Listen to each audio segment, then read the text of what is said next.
Hi guys, and welcome to lesson 3.5, dividing integers. Please make sure you have the following notes in front of you.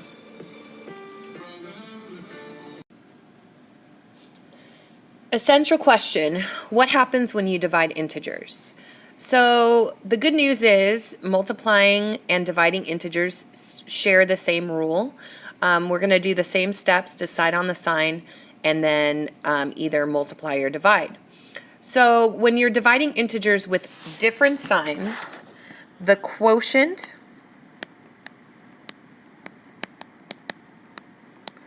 of two integers with different signs is negative.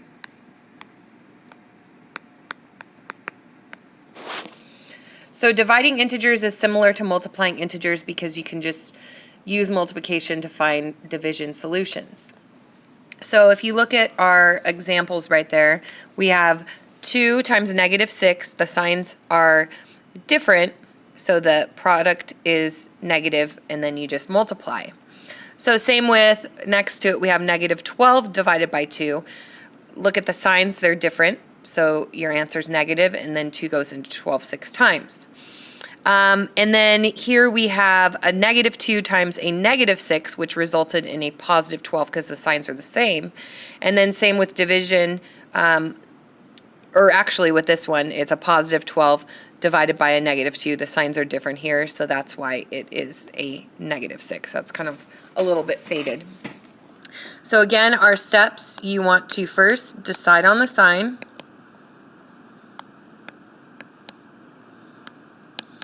And then when we're having division problems, step 2 is to divide.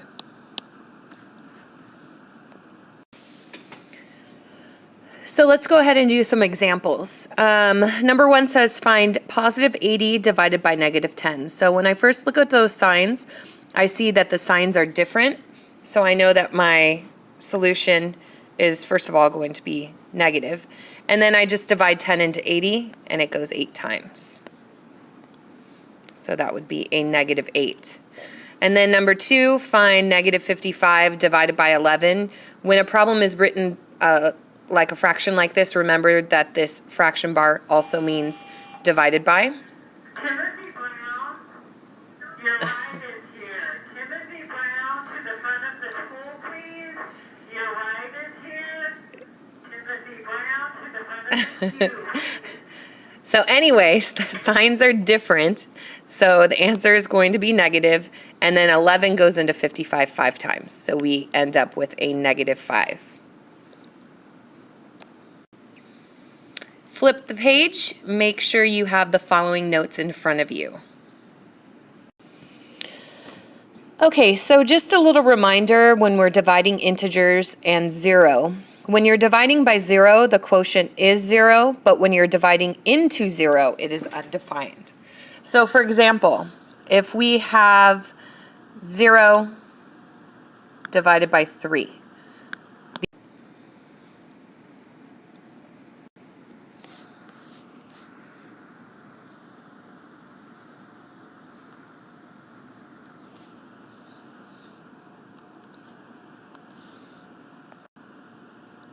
okay, moving on to some examples. Number 4 says find -14 divided by -7. So again, I'm going to decide on the sign. Signs are the same, so I know my answer is going to be positive. And then 7 can go into 14 twice. So I end up with a +2. Number 5, find -27 divided by -3. Again, this fraction bar means to divide. So determining my sign, the signs are the same, so it's positive, and then 3 can go into 27 9 times.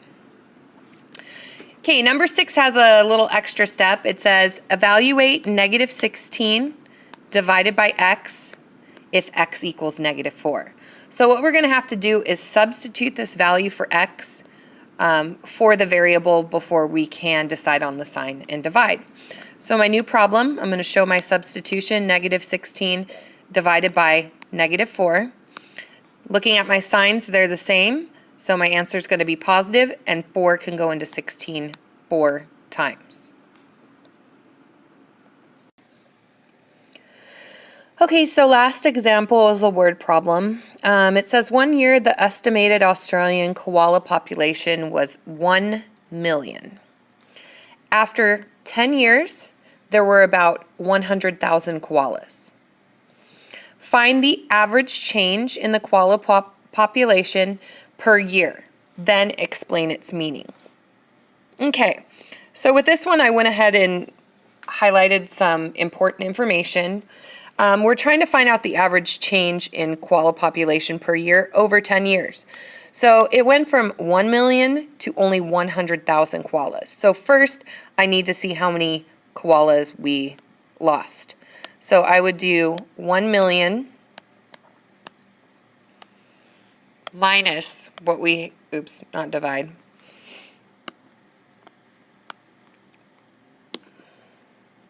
Minus 100,000, what we have left. And so that gives me 900,000. That's the change. But we want to know the change, the average change. So what I would do is take this 900,000 and I would divide it by 10 to see the average over per year. And I could just do a quick take a 0 for a 0. And so I would come up with 90,000. So the average change would be a loss of 90,000. And so what this means is that 90,000 were lost per year.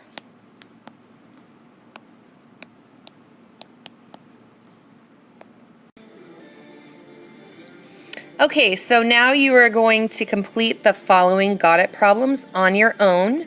We will be going over these tomorrow, first thing in class. Thank you.